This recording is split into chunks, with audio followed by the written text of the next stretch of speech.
A day in my life as feeling cool slash main character slash tension seeker. Ayan, early in the morning, I want to play my favorite song, which is Prelude 4 in E minor. Yes.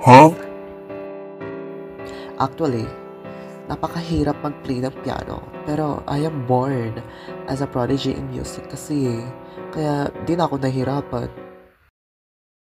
Tsaka yan pala yung pera na nakukuha ko kasi magaling ako mag-play ng piano.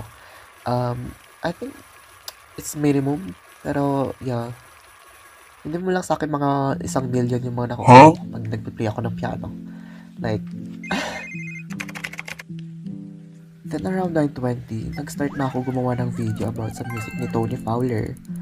Although maganda naman yung kanta, gusto ko kasi mapunta sa akin yung attention ng viewers nila. Then, nag-remove na rin ako ng mga bash about myself. Yes.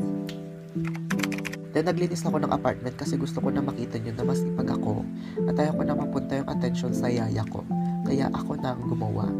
Yes.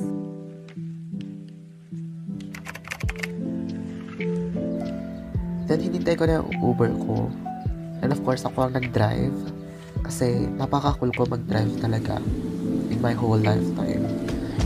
Hindi ko lang na-mention sa inyo kasi low-key lang kasi ako about when it comes to driving ko.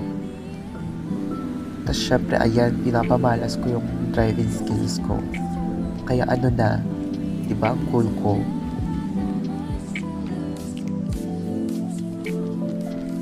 If I have not mentioned, sa pinakalikod, umuupo ang mga main characters. And even yung pag-upo ng mga main characters, kakaiba kasi ganun talaga kaming mga main characters. May something distinct na naiiba sa inyo sa amin. Kaya yun. Medyo inakyat ko yung angulo ng camera kasi syempre, main character, duh. Libre pala to ng katabi ko na si BFF ko 2 kasi birthday niya daw eh. Syempre, di ako papayag na hindi tungkol sa akin lahat yung topic. Kaya, hindi ko na siya pinasalita sa vlog. Para sa akin lang kayo makinig. Ako bahala sa inyo, guys. Kahit ayaw kong i-share yung tambayan naming mga cool people, i-share ko pa rin para mahalin nyo ako. So, dito pala yun sa Daddy Cinema. Taas lang siya ng SM. Tapos, basta dyan, makikita nyo siya. Tapos, napakalawak dito, guys. At malamig.